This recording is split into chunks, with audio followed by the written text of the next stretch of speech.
berhalangan sehingga kita bisa menunaikan ibadah puasa di bulan Ramadan ini. Kedua kalinya, sholawat serta salam semoga tetap tercurahkan kepada baginda kita Nabi Muhammad SAW, yang mana kita nantikan syafaatnya nanti di yaumul qiyamah. Amin, Allahumma amin. Anak-anak, bagaimana kabarnya puasa hari ini? Semoga masih lancar ya. Baik, alhamdulillah anak-anak, di bulan Ramadan ini ada banyak sekali amalan-amalan sunnah. Salah satu amalan sunnah yang biasa kita jalani yaitu makan sahur. Dalam hadis muttafaqun alaih dari Anas bin Malik, Nabi Muhammad SAW bersabda, "Tasakharu fa inna fi sahuri barokah," yang artinya makan sahurlah kalian karena dalam makan sahur terdapat keberkahan. Apa sih yang dimaksud dengan barokah? Barokah adalah turunnya dan tetapnya kebaikan dari Allah pada sesuatu. Barokah bisa mendatangkan kebaikan dan pahala, bahkan bisa mendatangkan manfaat di dunia maupun di akhirat. Namun, yang patut kita ketahui bahwa barokah itu datangnya dari Allah dan hanya diperoleh oleh seorang hamba yang mentaati perintahnya. Anak-anak yang dirahmati Allah, berikut Ustazah Puspa sampaikan beberapa keberkahan dalam makan sahur. Yang pertama, sholawat dari Allah SWT dan doa dari para malaikat. Betapa berkah sahur di bulan Ramadan sangat besar, sampai-sampai Allah SWT dan para malaikat turun tangan untuk berdoa kepada kita. Orang yang makan sahur akan mendapatkan sholawat dari Allah SWT dan sholawat dari para malaikat. Dalam sebuah hadis diriwayatkan, makan sahur adalah makan penuh berkah. Janganlah kalian meninggalkannya walau dengan seteguk air, karena Allah dan para malaikat bersolawat kepada orang yang makan sahur. Hadis riwayat Ahmad. Keberkahan yang kedua yaitu kuat menjalani puasa. Dengan makan sahur dapat membuat orang yang sedang menjalankan puasa dapat menahan rasa lapar dan menambah energi saat berpuasa. Saat kita tidak melaksanakan makan sahur, maka tubuh akan lemah, lesu, lunglai, dan bawaannya tiap hari akan kita inginnya hanya tidur-tiduran atau rebahan saja.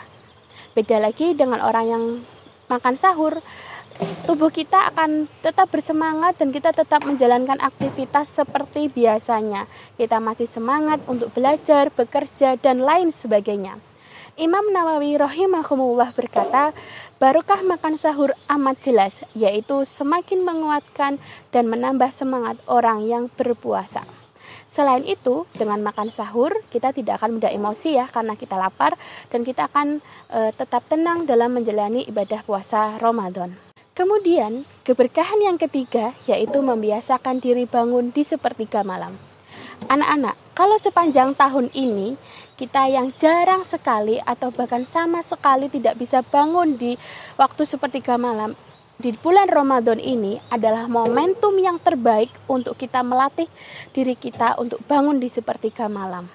Orang yang makan sahur tentunya harus bangun ya di sepertiga malam.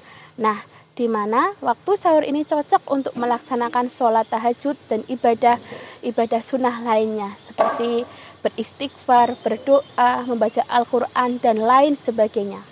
Karena di waktu sepertiga malam adalah salah satu waktu yang mustajab dikabulkannya doa. Allah langsung turun ke langit bumi untuk mendengarkan doa setiap hambanya yang memohon di sepertiga malam.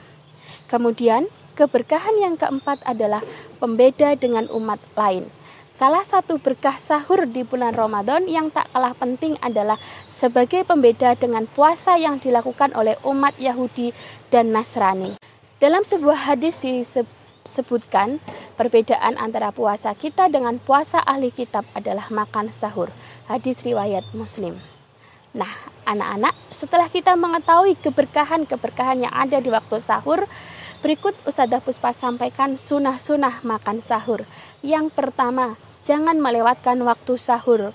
Kemudian yang kedua, sahur di akhir waktu, yaitu 30 atau 45 menit sebelum subuh.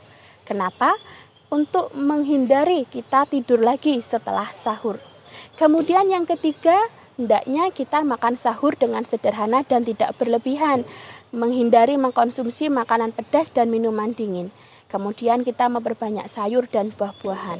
Selain itu, demi kesehatan, setelah sahur sebaiknya tidak langsung tidur ya, supaya pencernaan kita tetap baik selama kita menjalankan puasa. Kemudian sunnah yang keempat yaitu makan 3 butir kurma.